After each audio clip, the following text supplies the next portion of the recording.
히브리서 9장 23절에서 28절까지 말씀, 제가 하나님 말씀을 봉독하겠습니다. 하나님 말씀에 귀를 기울이십시오. 그러므로 하늘에 있는 것들의 모형은 이런 것들로서 정결하게 할 필요가 있었으나 하늘에 있는 그것들은 이런 것들보다 더 좋은 제물로 할지니라.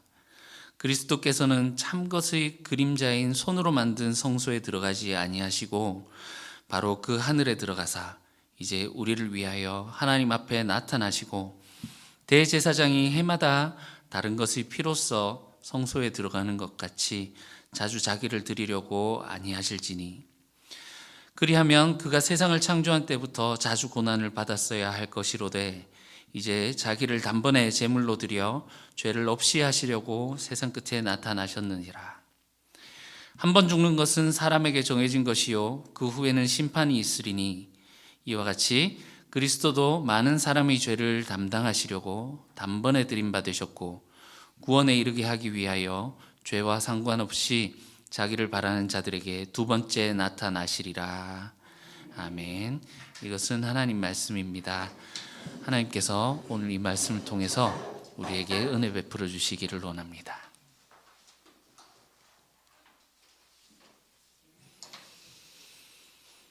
우리에게 이러한 대제사장이 계십니다.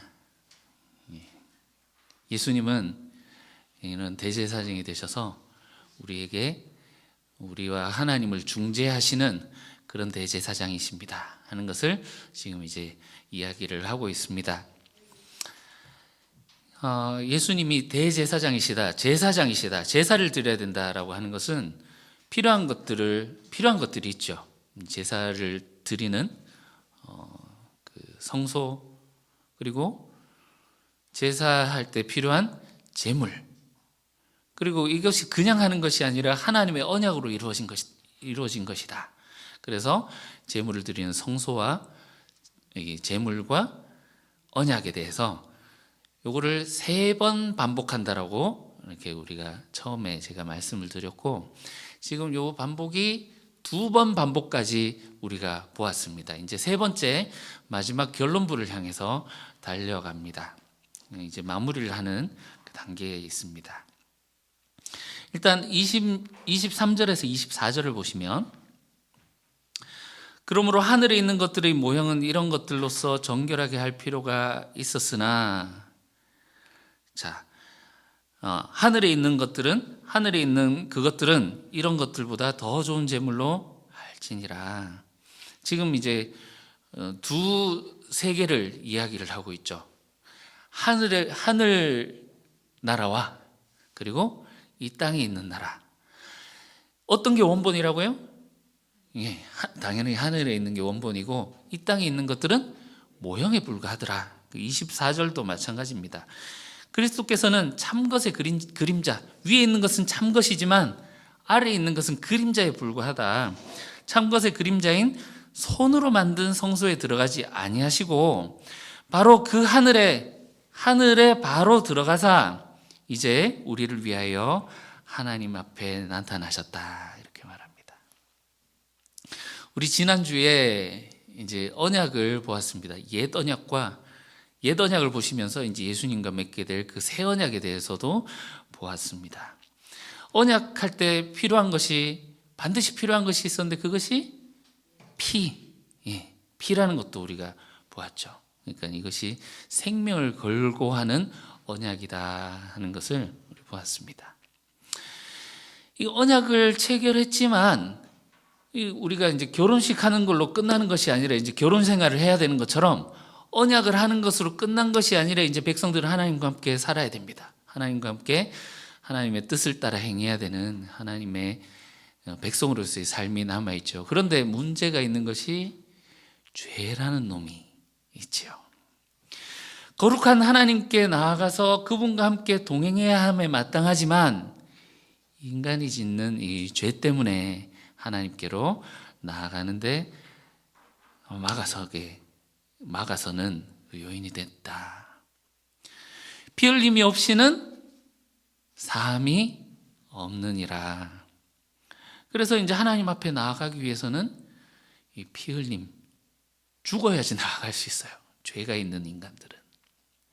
그래서 이것이 제사의 언약에서 하나님과 늘 함께하는 제사의 영역으로 오면서 이 피의 제사를 드리게 되는데, 하나님께서 이 짐승의 피, 이 속죄제물, 대속제물의 피를 보시고 하나님의 은혜로 하나님께서 그 피를 보고 넘어가 주시는 거죠.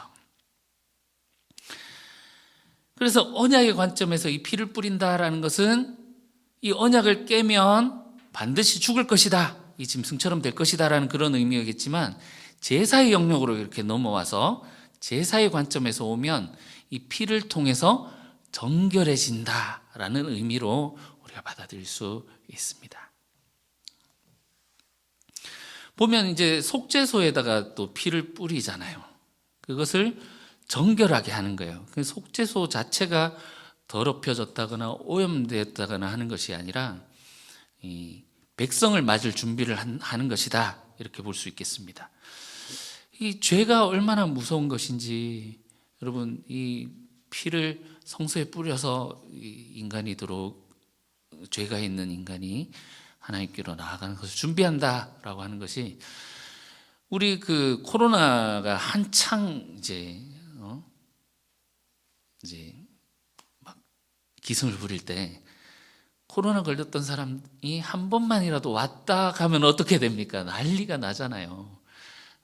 그 방역하러 오고 막 4일 동안, 한 주일 동안 폐쇄하고 막 난리가 났었잖아요. 그런 것처럼 이 죄가 가지고 있는 무서움을 우리가 한번 생각해 볼 수 있겠습니다.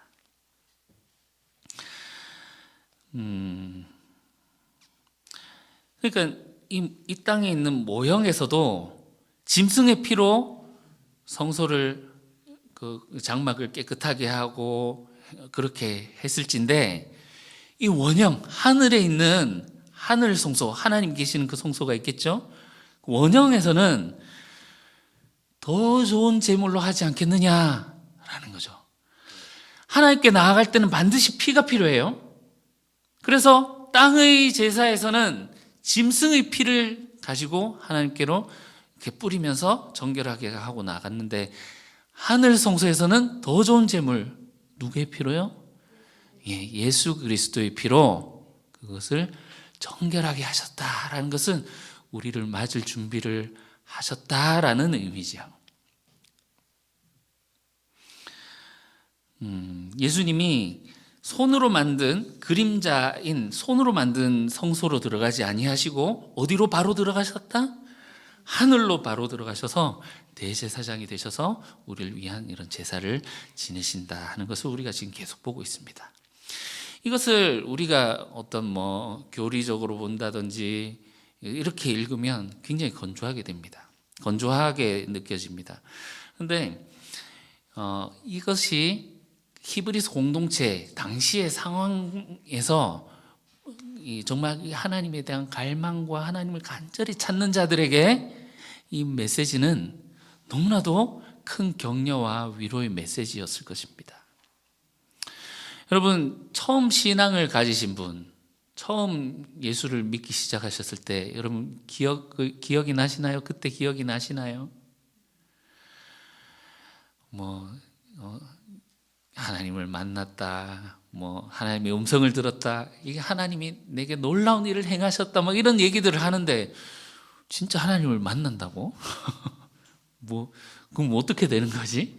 그게 어떤 건지, 뭔지도 잘 이해도 안 되고, 그럴 때가 여러분 있지 않으셨습니까?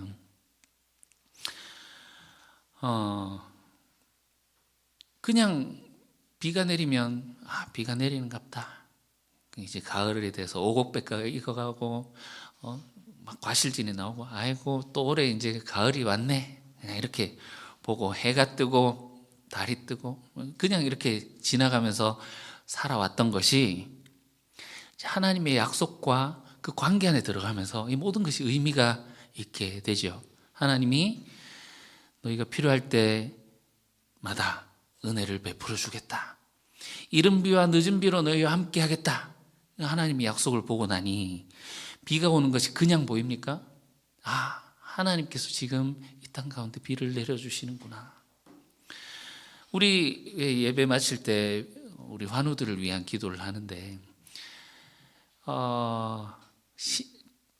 이제 병이 나았다라는 간증들을 듣죠. 우리가 신앙이 있는 분들은 어떻게 합니까? 하나님이 고쳐주셨구나, 하나님 만져주셨구나 하지만 어쩌다가 나았겠지 뭐. 그래서 우리 신앙이 없이 그냥 하나님 없이 살아가는 사람들은 아이고 이게 이제 나았네, 그냥 이렇게만 우리가 받아들이지 않습니까? 하나님께서 우리를 돌보고 계시다. 그래서 필요한 말씀을 늘 하나님께서 말씀을 하고 계시다라는 것을 감지하려고 레이더를 켜놓는 사람은 지금 하나님께서 나에게 이 말씀을 하시는구나 라고 알아차리지만, 그렇지 않고 그냥 살아가는 사람들은 전혀 하나님이 아무리 말씀을 하시고 아무리 놀라운 일을 행하시고 기적을 베푸신다고 할지라도 알아차리지 못하는 것이지요.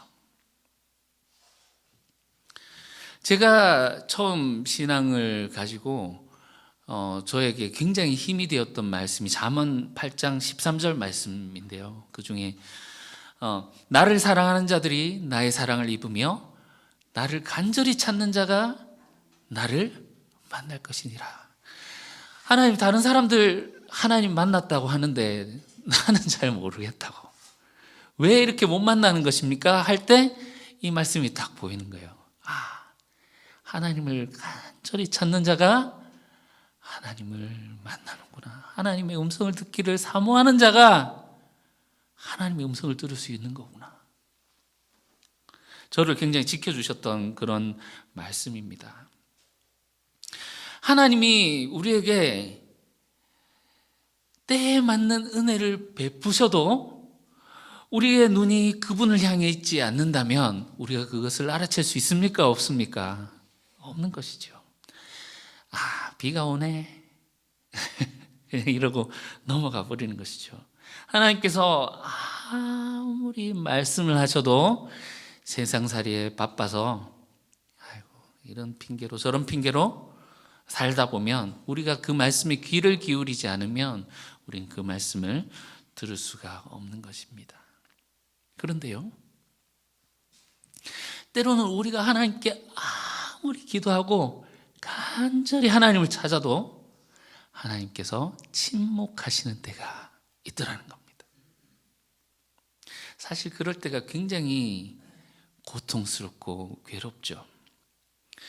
히브리서 공동체의 상황을 살펴보면 딱 그런 때이지 않은가 생각이 듭니다. 주님 어디 계십니까? 주님 어디에 계십니까? 우리를 왜 이렇게 내버려 두십니까? 기도를 해도 주님이 침묵하시고 아무런 응답도 하시지 않는 것과 같은 그런 상황. 이 히브리서 공동체뿐만이 아니고 초대 교회 공동체들이 공통적으로 겪었던 문제입니다. 그러니까 이것이 복음서에도 그대로 나오죠. 복음서에 보면 여러 항의 이야기들이 있습니다. 근데 공통점이 뭔지 아십니까? 예수님의 부재 상황입니다. 예수님 주무시고 계시든지, 아니면 예수님 기도하러 산에 올라가시고 제자들 너희끼리 가라 이렇게 하시든지, 예수님이 그곳에 계시지 않는 부재 상황을 보여주고 있습니다. 몰아치는 풍랑은 이 세상과 국가로부터 오는 강한 박해와 어려움을 상징하는 것이겠죠. 당연히 배는 교회 공동체를 상징하는 것입니다. 이 세상의 이 강력한 박해와 고난과 그들의 그 강압으로부터 많은 사람들이 죽어나가고 잡혀가서 감옥에 갇히고 그곳에서 고문당하고 하는 그런 상황 가운데, 그래서 이 배에 물이 들어오고 공동체가 침몰하기 직전의 그 상황, 그걸 보여주는 거죠. 거기서 제자들도 소리쳐서 기도하지 않습니까? 주님, 우리가 죽게 된 것을 어찌 그냥 이렇게 보고만 계십니까? 왜 주님 가만히 계십니까? 우리가 이렇게 죽게 된 것을 돌아보지 아니하십니까? 주님 어디 계십니까? 이렇게 소리치어서 기도하지 않습니까? 왜 우리가 죽도록 이렇게 내버려 두시냐고. 배가 전복될 위기에 처해 있는데 주님께서 왜 가만히 계시냐고. 살려주십시오. 기도했죠. 그 여러 항해 장면 중에 이런 장면이 있습니다. 마가복음에 나오죠. 예수님이 슥 나타나시는데 물 위로 나타나십니다. 그러니까 제자들이 못 알아봐요. 유령이다 이렇게 얘기를 합니다. 예수님이 물을 밟고 서서 그들에게 말씀하십니다. 내니 두려워 말라. 물을 밟고 서신다는 것은 그 물을 지배하고 통제하고 말 아래 두신다는 의미고, 나는 스스로 있는 자니라. I am who I am. 나다. 하나님이다. 라는 것을 제자들에게 말씀하시는 것이죠. 예수님이 제자들에게 하신 말씀이 무엇입니까? 어찌하여 믿음이 없느냐. 마가복음 같은 경우는 혹독하죠. 어찌하여 믿음이 없느냐. 바람과 바다를 향해서 잠잠하라 하시니 잠잠하게 되었더라. 여러분, 예수님이 그 바람과 풍랑을 잠잠하게 하셨는데 그 교회 공동체 안에 몰려오는 그 박해와 핍박이 멈췄을까요? 이야기에서는 예수님이 잠잠하라 해서 잠잠해졌잖아요. 그런데 교회를 흔드는 이 박해가 멈췄습니까? 잠잠해졌다라는 것은 이제 궁극적으로 보여주실 것이기도 하지만, 궁극적으로 하나님께서 승리하신다라는 것을 보여주는 것이기도 하지만, 문제는 환경의 문제가 아니라 마음의 문제, 믿음의 문제다라는 것을 보여주는 겁니다.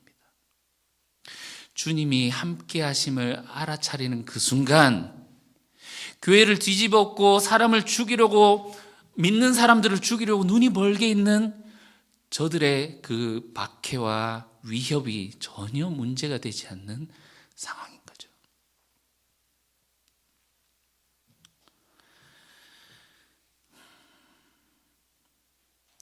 이 악을 상징하는 물, 바다를 짓밟고 계신 그 주님을, 주님, 그 바다를 잠잠하게 할 수 있는 그 주님의 능력을 믿기 때문에, 그 주님을 믿으니까 그 문제가 더 이상 문제로 다가오지 않는 것입니다.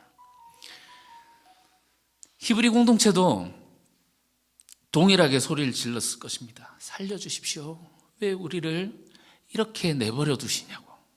주님 어디에 계십니까? 하고 기도했을 겁니다. 히브리 저자가 그거에 대해서 답을 해주고 있죠. 예수님은 이런 대제사장이신데 지금 어디 계시다고요?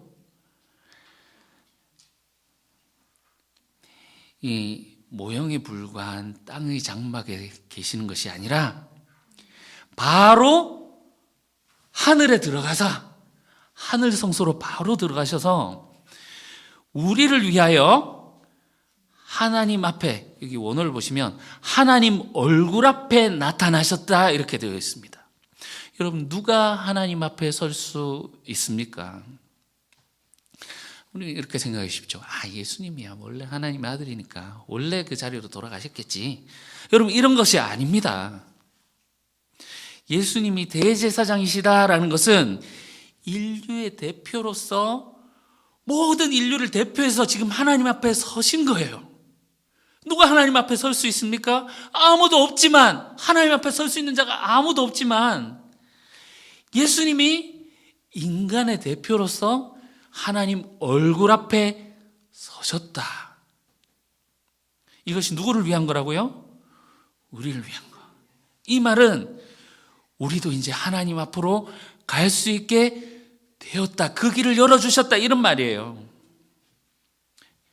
여러분, 그러면 이 주님이 어떻게 이것을 이루셨는가? 어떻게 예수님이 대제사장으로서 이 일을 이루셨는가?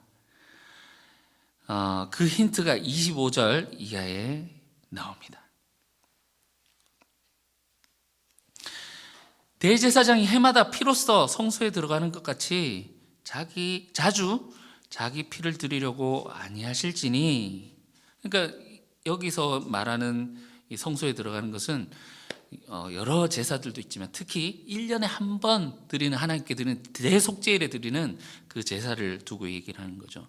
대제사장이 1년에 한 번 해마다 그 염소와 황소의 피를 가지고 성소에 들어갔는데, 그렇게 자주 예수님이 드린 것이 자주 자기를 드리려고 들어가신 것이 아니라 26절, 그리하면 만약에 그런 것 같았으면 세상을 창조할 때부터 계속 예수님이 고난받고 또 자기를 희생제물로 드리고 또 드리고 해야 되지 않았겠느냐. 이제 자기를 단번에 제물로 드려 죄를 없이 하시려고 세상 끝에 나타나셨느니라. 여러분, 이제 예수님이 이것을 어떻게 이루셨는가? 자기의 피로, 이 희생 제사를 드린 이 피로 이것을 이루셨다라는 것을 보실 텐데, 우리가 2, 3주 동안 이 제물에 대해서 보게 될 것입니다. 자, 여러분, 이 대속제일에 드리는 제사는 해마다 드리는 제사고, 예수님이 드린 제사는 단번에 드린 제사예요. 여러분, 어떤 것이 더 좋아 보이십니까? 좋아 보이십니까? 여러분, 요 앞에 하수구에 그 문제가 있어서 지금 공무원한테 계속 전화하고 또 하고 있습니다. 금요일 날 또 해가지고 그 사람들 와가지고 또 얘기하고 싸우고 우리 김혜주 권사님 또 이렇게 하셨는데, 여러분, 그게 좋습니까? 아니면 해주세요 하면 오케이 해드릴게요 하고 한 번만에 와서 해주는 게 좋겠습니까? 당연하죠. 단번에 그냥 해주는 게 좋잖아요. 여러 번 얘기를 해서 한다라는 거는, 또 하고 한다라는 거는 불완전하다라는 의미입니다. 근데 여러분, 단번에 하는 게 좋긴 좋은데 문제가 있어요. 불안한 거예요. 주님이 단번에 하늘로 올라가셔서 죄를 없이 하시기 위해서 자기를 제물로 드리셨다. 그리고 때를 따라 돕는 은혜로 너희를 도우신다. 이것이 단번에 이루신 그 제사로 말미암은 것이다. 주님이 지금 너희와 함께 하신다 얘기를 하고 있는데, 지금 상황이 어떤 상황입니까? 덜덜 떨고 있는 거죠. 그 예배를 드리고 있는 상황 가운데 누가 언제 어떻게 찾아올지 모르는, 예배당으로 침투해 와서 사람들을 잡아갈지 모르는 그런 상황이 있는 거죠. 여러분, 불안은 믿음의 반대말입니다. 하나님이 하나님 말씀하셨어요. 오케이, 내 아들의 피로 단번에 모든 죄를 사하고 너희를 돕고 이런 은혜를 베풀어 주겠다. 단번에 이루셨다. 듣긴 들었는데 상황이 이러니 불안하고 계속적으로 이제 이렇게 하나님을 신뢰하지, 정말인가 아닌가 신뢰하지 못하는 거죠. 여러분, 그럴 때 매번 반복해서 드린다면, 이 제사를 드리면 그래, 하나님이 우리와 함께 하시지, 그렇지, 또 할 수 있지 하면서 안심이 조금 되는 부분이 있잖아요. 뭔 말인지 아시겠죠? 단번에 하는 것이 좋기야 좋지만 이것이 불안하다라는 것이 우리가 가지고 있는 어떤 약점이랄까요? 우리 인간이 그 환경에서 흔들릴 수밖에 없는 그 흔들림을 주는 그 요인이라고도 볼 수 있겠습니다. 그런데 여러분, 이 불안은 산자들의 것입니다. 그렇죠? 죽은 자가 불안해하는 거 보셨습니까? 이 살아있다라는 것은 시간의 흐름 속에 있기 때문에 반드시 문제를 만나게 되어 있습니다. 문제에 봉착하고 장애물을 만나고 어려움을 겪고 힘들고 아프고 괴롭고 불안해하고, 그러니까 불안해하는 거죠. 문제가 작으면 오케이, 이 정도는 해결할 수 있어. 우리가 그렇게 살아가고 있죠. 그러나 우리가 감당할 수 없는 큰 문제가 오면 어떻게 됩니까? 잊고 살았던 이 불안의 문제가 수면 위로 떠오르게 됩니다. 여러분 생각해 보십시오. 우리 삶에 일어나는 대부분의 우리의 행동이 불안으로부터 비롯되었다라는 이 사실. 불안, 두려움으로부터 파생되는 것입니다. 자녀들 보고 공부해라 그렇게 이야기를 하는 것도 불안하기 때문에. 여러분 직장 생활 하는 것 자체도 그렇지만 또 그 가운데서 일어나는 생활들, 일들, 여러분 화내는 것들, 어떤 것에 집착하는 것들, 가만히 생각해 보면 그것이 우리의 불안으로부터 파생한다라는 것을 우리가 알 수 있습니다. 그렇기 때문에 우리 삶에 일어나는 어떤 일들에 대해서 변수나 위험을 최소화하기 위해서 본능적으로 재물에 집착하는 것은 아닌가 모르겠습니다. 그런데 여러분, 이 문제가 꼭 나쁜 것만은 아닙니다. 우리가 이 문제에 부딪힐 때 우리가 바쁘게 살아왔던 삶, 그래서 돌아보지 못했던 이 삶을 문제는 돌아보게 해줍니다. 히브리서 공동체도 일상적인 삶을 살고 있었겠죠. 우리와 똑같이 사람을 만나고 또 사랑하고 미워하고 일상적인 삶을 살았을 것입니다. 그러나 갑자기 박해가 시작된 거죠. 이 박해는 이들의 삶을 멈춰서게 합니다. 왜 이런 일이 우리에게 닥치는가? 그리고 고민하기 시작합니다. 하나님은 어떤 분이신가? 예수님은 어디에 계시는가? 왜 우리를 이렇게 내버려 두시는가? 그리고 우리는 어떻게 하는 것이 옳은가?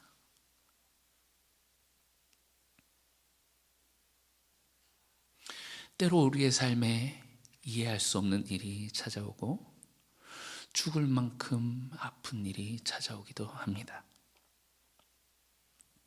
올라갈 때가 있고 내려갈 때가 있으며, 높아질 때가 있고 낮아질 때가 있고, 부해질 때가 있고 가난해질 때가 있으며, 사랑할 때가 있고 헤어질 때가 있고, 또 건강할 때가 있으면 아플 때도 있고, 살아있다가 언젠가는 또한 죽게 될 것입니다. 여러분, 우리 삶에서 당하는 이 모든 문제들 가운데 문제를 만나면 물론 아프고 힘들겠지만 그 순간 우리의 모든 것을 멈춰서고 하나님을 만날 수 있는 기회로 삼을 때 그 문제는 더 이상 우리에게 문제가 아닌 하나님을 향해 하나님을 만날 수 있게 하는 우리의 축복의 통로가 되게 될 것입니다. 여러분 생각해 보십시오. 예수 믿고 초대교회가 예수 믿고 그 옛날에 광고 중에 그 김정은, 북한의 김정은 말고요, 그 배우 김정은 있잖아요. 부자 되세요 하는 광고가 있었어요. 기억하십니까? 만약에 이 히브리서 공동체가 예수 믿고 부자 되고 잘 되고 형통했더라, 초대교회가 예수님을 믿었더니 사업에 성공하고 막 승승장구하고 잘 됐더라, 만약에 이랬으면 오늘날까지 이 기독교가 전해졌을까요, 여러분? 전해질 수 있었을까요? 신앙을 가진 자들이 현실과의 괴리에서 고민을 합니다. 하나님과 언약을 맺은 우리는 하나님의 언약 백성입니다. 그래서 하나님께서 영원한 기업을 우리에게 선물로 주신다고 하셨습니다. 우리는 신자입니다. 하나님을 믿는 신자이기도 하지만 신의 자녀, 하나님의 아들, 딸입니다. 그런데 그 놀라운 은혜로 하나님이 베풀어 주시고 우리를 지켜주십니다. 그런데 현실은 박해와 고난과 어려움과 순교와 죽음과 그들이 그 고통 속에서 하나님을 진짜 너무나도 간절히 하나님이 어떤 분인지 어디에 계신지 찾으려고 했기 때문에 이 하나님을 바라보게 되고 하나님을 만나게 되고 이 하나님을 우리에게 소개시켜 줄 수 있었기 때문에 오늘날 우리가 이 신앙의 진수 그리스도를 만날 수 있는 이 성경을 통해서요. 이 성경이 또한 이 믿음이 우리에게 전달되어진 것이 아닙니까?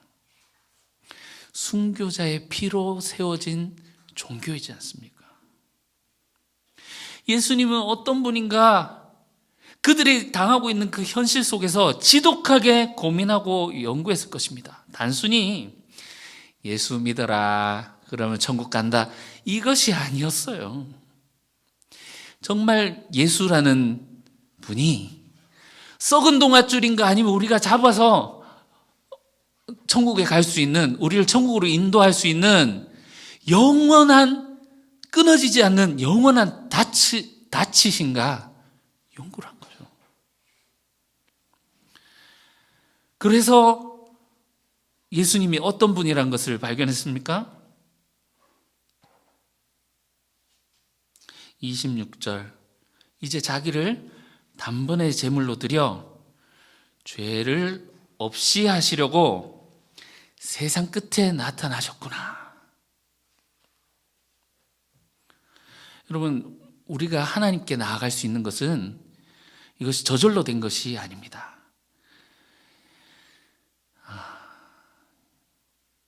예수님의 이 제사, 희생 제사로 말미암아서 이것이 가능하게 된 것이에요. 제사에는 제물이 필요하죠. 여러분, 그 구약의 그 제사를 생각해 봅시다.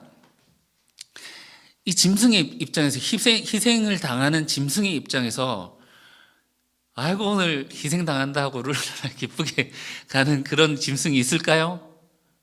그 소 잡을 때 소가 눈물을 흘린다고 하잖아요. 너무나도 그 고통 가운데 끌려가서 어쩔 수 없이 당하는 죽음입니다. 근데 예수님이 제물이 되시는데 동시에 예수님은 제사장이시죠. 대제사장으로 자기를 드리는데 이것이 그 짐승처럼 끌려가서 죽는 죽음이 아니라 하나님께 드리는 적극적인 순종이었다고요. 우리 이제 다음에 보게 될 겁니다. 그렇기 때문에 이 피는 뿌려지는 피가 아닌 하나님께 드려지는 피다라는 거예요.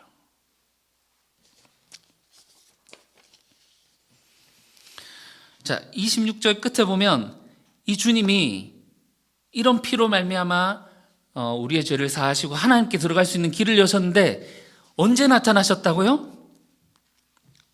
26절 마지막에 세상 끝에 나타나셨느니라 이렇게 있죠. 세상 끝이라는 말에 주목을 해봅시다.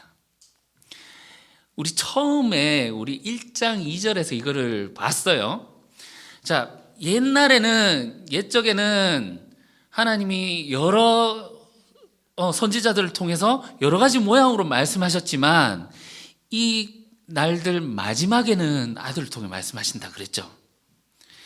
이 모든 날의 마지막 이것이 세상의 끝이고 여러분 이것이 종말입니다. 조금 더 정교하게 얘기를 하자면 이 세상을 지배하고 있는 악의 세력의 지배가 종식되었다라는 선포입니다. 그럼 악의 지배가 종식되면 이제 무엇이 시작됩니까? 진정한 왕이신 하나님의 나라가 하나님의 통치가 시작되는 거죠. 여러분, 이것이 복음이에요. 오늘날 우리가 복음이라고 하면 예수 믿고 전당 가세요, 예수 전당 불신지요 하는 이거를 생각하기 쉽지만 그 부분이 틀렸다라기보다는 그 믿는다라는 것이 무엇인지 우리가 더 고민해 볼 필요가 있는 거죠. 그것보다 더 큰 개념이 복음서에서 말하고 있는 바로 이거예요. 예수님이 선포하시잖아요. 복음에 대해 선포하시는데 뭐라고 하십니까? 하나님 나라가 가까이 왔다. 하나님의 통치가 이제 곧 시작된다. 하나님의 통치가 시작된다. 같은 말은 사탄의 통치는 종식되었다. 끝이 났다. 너희는 어느 나라의 백성으로 있을 것이냐? 이거를 묻는 거예요. 여러분, 예수님이 부활하셨습니다. 근데 우리는 살아나신 예수님을 믿습니다. 맞죠? 그것뿐만이 아니고요, 여러분. 우리의 믿음은 예수를 살리신 하나님의 능력, 예수를 살리신 하나님을 믿는 믿음 또한 우리가 가져야 됩니다. 하나님이 예수님을 살리셨다라는 것은 하나님이 그를 인정하셨다라는 의미예요. 하나님이 그의 제사를 받으셨다. 그 말은 하나님이 그가 옳다라고 하는 것은 뭔가 틀린 게 있겠죠? 뭐가 틀린 것입니까? 이 세상이 틀렸다라는 거예요. 이 세상을 지배하고 있는 악에 대한 하나님의 심판이 바로 예수님에 대한 부활이에요. 이 세상은 이제 심판받고 종말이 시작되었습니다. 멸망당할 세력이에요. 여러분, 그 부동산이 있는지 모르겠습니다. 만약에 지금 여러분이 살고 있는 그 집이 정부 발표가 났어요. 여기 이제 싹 밀어버리고 이제 아주 네옴시티 같이 멋있는 나라로 도시로 짓겠다, 이렇게 이게 계획을 발표했고, 다시요. 여러분, 집이 아니고 그 집 옆에 여기는 확정이 됐어요. 이제 확정이 될 거를 알고 있어요. 그리고 여기는 다 밀어버리고 사람들 난민을 만들겠다. 여기 그럴 리는 없겠지만, 여러분, 어디에 집을 선택하시겠습니까? 어디에 집을 가지고 계시겠습니까? 지금 이런 상황이라면 계속 여기에 살면 집 다 뺏기고 재산 몰수 당하고 추방시키겠다고 했고, 여기에 있는 사람들은 집 한 채씩 다 주겠다라고. 제가 요즘 현실성 없는 이야기들 자꾸 하는데, 그런 경우에 여러분 어디에 계시겠습니까? 이 말이죠. 여러분, 이 세상 나라는 벌써 하나님 심판이 선포되었어요. 그래서 종말이 시작되었다라는 거예요. 이 세상에 이 세상은 곧 멸망할 것이고, 언제요? 예수님 지금 어디 계십니까? 하나님 나라 보좌 우편에 앉아 계시는데 원수를 발 아래 둘 때까지, 그때가 오면 어떻게 한다는 겁니까? 그분은 일어나셔서 이 세상을 심판하러 다시 오실 것입니다. 그때 이 세상과 이 세상에 속한 자들은 멸망하게 되는 거죠. 불사름을 당하게 될 것입니다.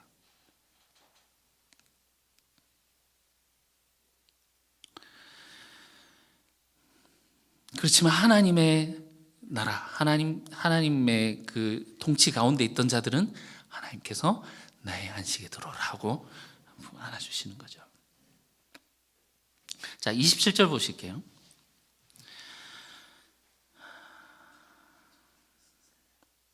자, 같이 읽어보겠습니다. 시작. 한 번 죽는 것은 사람에게 정해진 것이요, 그 후에는 심판이 있으리니. 여러분, 우리 전도할 때 이거 가지고 많이 하잖아요. 여기 말씀이에요. 예수님이 단번에 자기를 들이셔서 하나님께 받으셨던 것처럼 우리의 삶도 단 한 번밖에 없습니다. 한 번 태어나고 한 번 죽는 것이죠. 죽으면 이런 고통과 고난과 뭐 이런 게 뭐 불안과 이런 게 없겠죠? 그런데 여러분 문제가 있어요. 죽는 것으로 끝나는 것이 아니라 모든 사람은 하나님이 심판대 앞에 서게 되는 것입니다.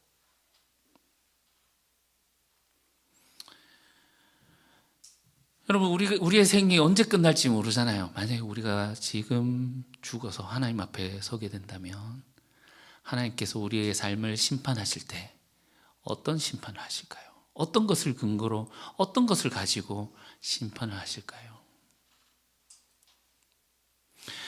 우리가 그것은 앞에서 봐왔습니다. 광야 백성들이 하나님께 불순종하고 범죄를 저지르고 하나님의 길을 거부했을 때 그들에게 하나님 말씀하시죠. 너희는 내 안식에 들어오지 못할 것이다. 우리 지난주에도 이제 언약적인 것으로 봤어요. 하나님과 피의 언약을 맺었지만 이것을 파기하는 자는 반드시 죽음을 당해야 된다라는 것도 우리가 봤습니다.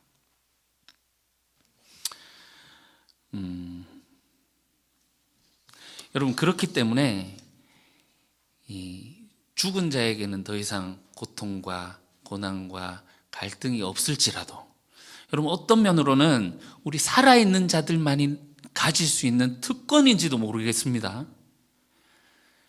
물론 뭐 고통만이 있는 것은 아니겠죠. 희노애락 우리가 살면서 사는 그 감정들 중에 그 주님을 위해서 문제와 고난과 불안을 만나는 것은 그러면 그렇기 때문에 살아있는 자들에게만 믿음의 기회가 주어지는 거예요. 살아있는 자들에게만 있는 것이기 때문에 하나님을 믿고 신뢰하라는 거죠. 그래서 히브리서 저자가 말합니다. 그 고통 가운데 떨며 주님 어디 계십니까? 왜 우리를 이렇게 내버려 두십니까? 소리치고 있는 히브리 공동체에게 인내하라. 하나님을 믿어라. 주님이 어디 계시냐? 지금 주님 어디 계시다고 지금 말을 하고 있습니까? 하늘 성소에 우리 자리 마련하러 가셨다. 그분은 손으로 만든 성소에 들어가신 분이 아니시다. 여러분 이 말을 가만히 생각해 보면요, 세상에 손으로 모든 종교들은 성전이 있고 성소가 있어요. 거기에 신이 머문다라고 하죠. 그러나 이 하나님을 담을 수 있는 것, 손으로 만든 것 중에 이 하나님을 담을 수 있는 것이 있습니까? 없습니까? 없죠. 그 말은 또한 하나님은 어느 곳이든지 계실 수 있다라는 그런 말도 됩니다. 여러분 지금 우리가 예배드리고 있는 이곳 가운데 하나님이 계심을 우리가 믿음의 눈으로 볼 수 있으면 좋겠습니다. 예수님의 보혈의 피로 우리의 모든 죄를 속하시고 예수님이 그 제사로 말미암아 우리가 하나님 앞에 나아갈 수 있게 되었습니다. 주님 살려주십시오. 그 소리치고 있는 그들이지만 어찌하여 믿음이 없느냐 말했던 그 주님의 말씀을 가지고 믿음을 가지고 보니 이제는 파도가 더 이상 파도로 보이지 않는, 환경이 바뀌어서가 아니라 이것이 더 이상 문제가 되지 않는, 왜냐하면 주님이 우리와 함께 하시기 때문이죠. 히브리서 저자는 우리의 시선을 위로 그리고 앞으로 옮겨 놓습니다. 위로라는 것은 여러분 닭이 되지 말고 독수리가 되십시오. 이 말씀을 드리고 싶은데, 닭은 이렇게 이건 상징입니다. 꼭 뭐 진화론적으로 뭐 이렇게 따지지 마시고, 이게 땅만 보면서 땅에 있는 지렁이를 찾고 모이를 찾고 하다 보니 나는 법을 잃어버린 이 닭처럼 땅만 보면서 살지 마시고 하늘을 바라보며 저 창공을 날아다니는 독수리처럼 여러분 사시기를 바랍니다.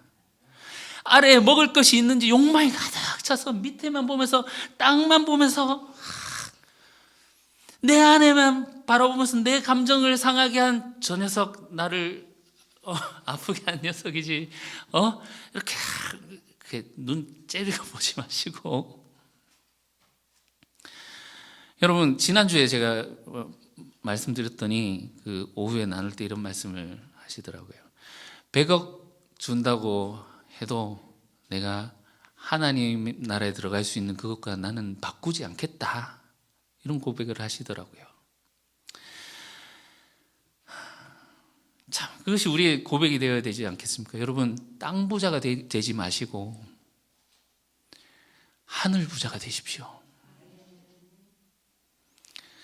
하늘을 소유하려고 우리가 몸부림쳐야 됩니다. 하늘을 바라보고 하나님께로 나아가면 좋겠습니다. 마지막 28절, 이와 같이 그리스도도 많은 사람이 죄를 담당하시려고 단번에 드린 바 되셨고 구원에 이르게 하기 위하여 죄와 상관없이 자기를 바라는 자들에게 두 번째 나타나시리라. 여러분, 앞으로라는 것에 대해서 우리가 위로 그리고 앞으로 바라보게 한다라고 했잖아요. 앞으로 바라보는 것에 대해서 마지막으로 말씀드리고 마치겠습니다. 대속죄일이 되면 제사장이 백성의 죄를 짊어진 그 희생제물을 가지고 지성소 안으로 들어갑니다. 들어갈 때 백성들은 뭘 할까요? 밖에서 조마조마하면서 이렇게 기다리는 거죠. 우리의 이 예배가 받아들여졌을까? 설마 대제사장 죽은 것은 아니겠지? 딸랑딸랑 소리가 나니까 살아는 있네. 밖에서 조마조마하면서 기다리고 있습니다. 나중에 다 이것이 하나님 받아들여졌다라는 것이 확증이 되면 대제사장이 휘장을 열고 나오죠. 그리고 백성들에게 대제사장이 선포합니다. 하나님께서 우리의 제사를 받으셨음을, 속죄가 이루어졌음을 선포하고 백성들은 축제를 벌이겠죠. 예수님이 하늘 성소에 들어가셨어요. 그 전에 여러분, 마틴 루터가 고민했던 것이 바로 이 부분입니다. 예수님 단번에 들어가셨잖아요. 그런데 계속 해마다 이것이 반복되어져야 된다면, 선포됐다고 하지만 또 해야 된다는 말은 불완전하단 말이잖아요. 고해성사를 하고 6시간 동안 하고 나오는데 나오다가 자기 죄가 또 생각이 나서 또 들어가는 거예요. 마틴 루터 고해성사 아무나 안 해주려고 그래요, 신부님들이.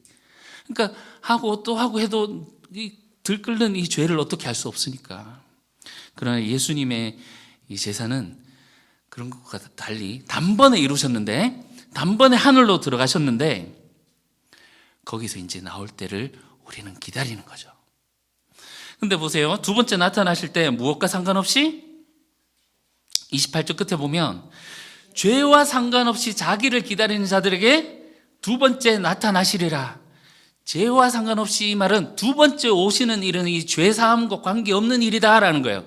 죄사함은 예수님이 올라가신 이 첫 제사에서 사해졌고, 두 번째 오심은 하나님의 승리를 선포하시기 위해서 죄와 상관없이 오시는 오심, 예수님의 재림이다 라는 겁니다. 여러분, 결론을 맺겠습니다. 오늘 히브리 저자는 우리에게, 그리고 이 히브리 공동체에게 이 믿음과 괴리감이 있는 현실을 살아가는 자들에게 말을 해주고 있습니다. 너의 지금 시선이 어디에 있니? 어디를 바라보면서 살아가고 있느냐? 너의 실제가 지금 어디에 있느냐? 위를 바라보라. 그리고 앞을 바라보라. 여러분, 우리 주님을 바라볼 때 우리 이 문제들이 더 이상 우리에게 문제가 되지 않게 될 것입니다. 주님께서 우리를 위하여 하늘의 성소를 마련하시고 지금 우리를 부르고 계십니다. 우리가 그 길을 가고 있는 중이지요. 가는 길에 많은 문제들을 겪고 이 히브리 공동체처럼, 초대교회 사람들처럼 주님 살려주십시오 하고 기도한 때가 있는지 올지도 모르겠습니다. 그러나 주님께서 다시 오실 그때를 바라보며, 완전하게 하실 그때를 바라보며 힘내서 한 걸음 한 걸음 주님의 뜻대로 살아가게 되는 저와 여러분들 되시기를 주님의 이름으로 축원합니다. 기도하겠습니다. 곧 오겠다 약속하신 주님, 첫 제사를 통해 우리의 죄를 사하시고 하늘의 하나님 얼굴 앞에 우리를 불러주시는 주님, 우리가 땅을 바라보며 이 세상의 일에 일희일비하지 않게 하시고 주님 앞에서 주님의 뜻대로 하늘을 향해 나아가는 저희들 되게 도와주시옵소서.